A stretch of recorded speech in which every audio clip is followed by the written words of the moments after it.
The Ministry of Health, together with partners, began the fumigation exercise of all academic institutions ahead of the reopening of examination classes of the upper basic school system across the country. Well, facilities at the University of the Gambia were among those targeted for the disinfection activity on Thursday as the academic institution braced up for the end of semester examinations next week. Let's have more details of that in this report. As schools in the Gambia gear up for the continuation of the 2020 academic year, the Ministry of Health and the Gambia Red Cross Society have deployed teams to fumigate all learning institutions, starting with those in the Greater Banjul areas on Thursday. The decision to reopen schools came following government's decision to ease COVID-19 restrictions to allow the Ministry of Basic and Secondary Education to recall teachers and students back to the classroom. The primary target has to deal with those in the transitional classes in the upper basic school, whose trial will determine the reopening of the rest of the academic streams across the country. The Gambia Red Cross Society began the fumigation exercise with the University of the Gambia ahead of the scheduled end of semester examination next week. Ibrahima S. Jiba described that disinfection activity as routine in areas hit by the outbreak of the disease. But our comment here already have linkage with the University of the Gambia. So that one we are doing the Brikama campus and also the MDI campus here. So, but as you know, they are trying to maximize the interaction of students or to minimize the interaction of students. So they are doing social distancing examination, whereby students will be distancing one another. So on that note, so they may not, this place may not be sufficient. The law faculty and MDI is not sufficient for their students. Now they included those comprehensive, which will be used also for their examination. So we fumigate that place also, so that they can occupy the spaces for their examination. We are using a chemical called chlorine. So chlorine-based chemical is been used as the disinfectant since during the outbreak of Ebola and also during any other outbreak that you know, because it is highly recommended by WHO and CDC that it is effective if you use it on surfaces whereby you think it's contaminated, or the places which are contaminated, it can decontaminate the place. So this is why we are using the chlorine-based to disinfect the grounds. The outbreak of the COVID-19 global pandemic led to the abandonment of educational institutions across the country, leading to security concerns in certain areas, as attested by Aidan Jai, Director of Region 4 Education Directorate. When this state of emergency was declared, our school head, I don't know about other regions, but in Region 4, what we realized was that most of these principals and head teachers just abandoned their schools. And we had reported cases of theft, we had reported cases of damaged school fence and neglected gardens, all that. So when we went down, we saw that some schools, most of the schools were neglected. They were not being taken care of. Although there is water in some schools, but then schools were neglected and we needed to do something. With the easing of restrictions,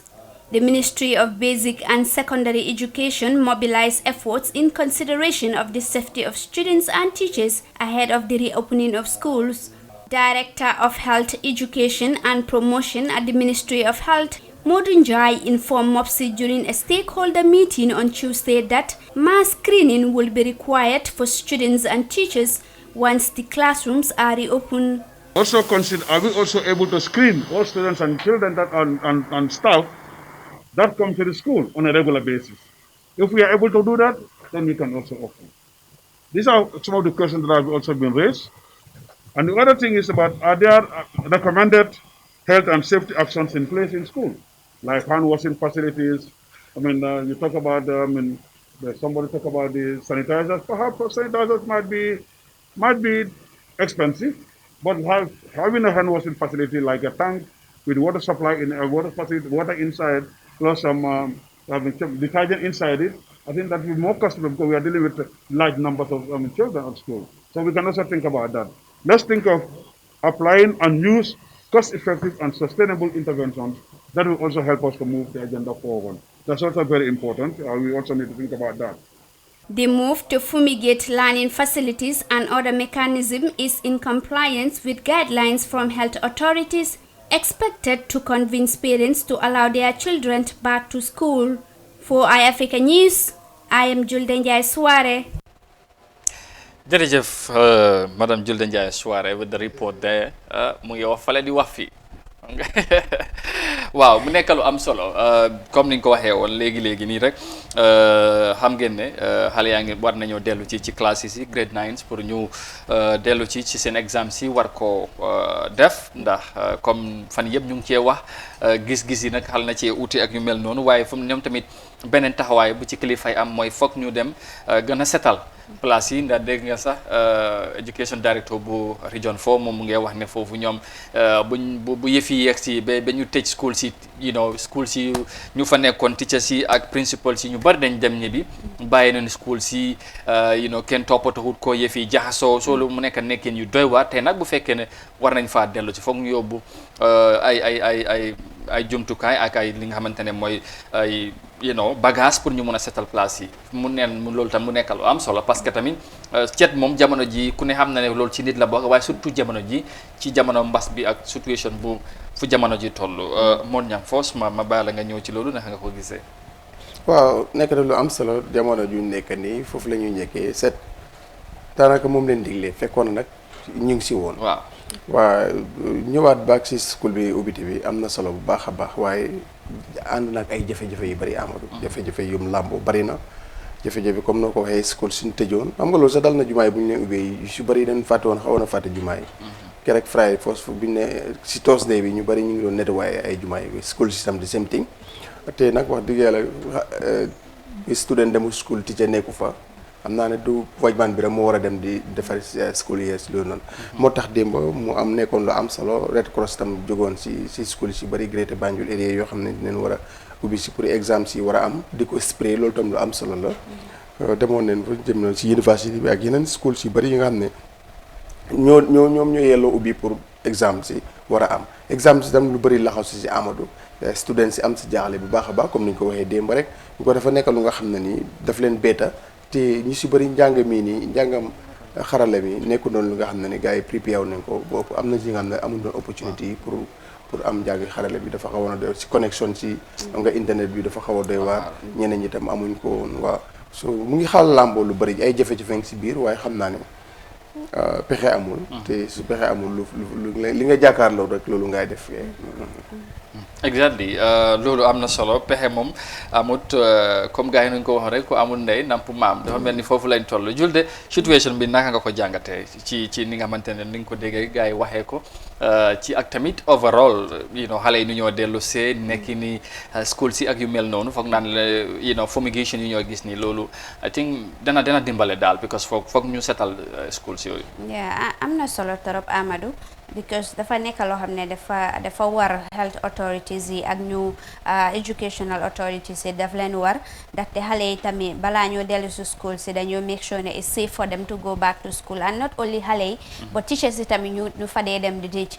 gis nañ ne meeting buñ fi amoon on Monday gars yi dañu raise concerns ku nekk mu ngi raise concern teacher bi moo nekk concern am moo nekk ne dañoo make sure ne ñu provide face masks sanitizers ak yoo xam ne like dafa make sure ne ñoom they are safe to go back to school because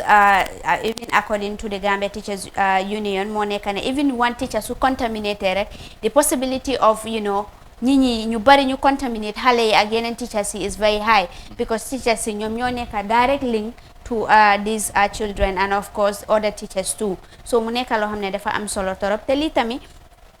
dafa determine whether gars yi dañoo continue with the grade 12 because bii xam nga grade 9 rek la suñu ubbee gaa ñu clean the schools ñu ubbi ko ñu xool so dee ne make na an impact gis nañ ne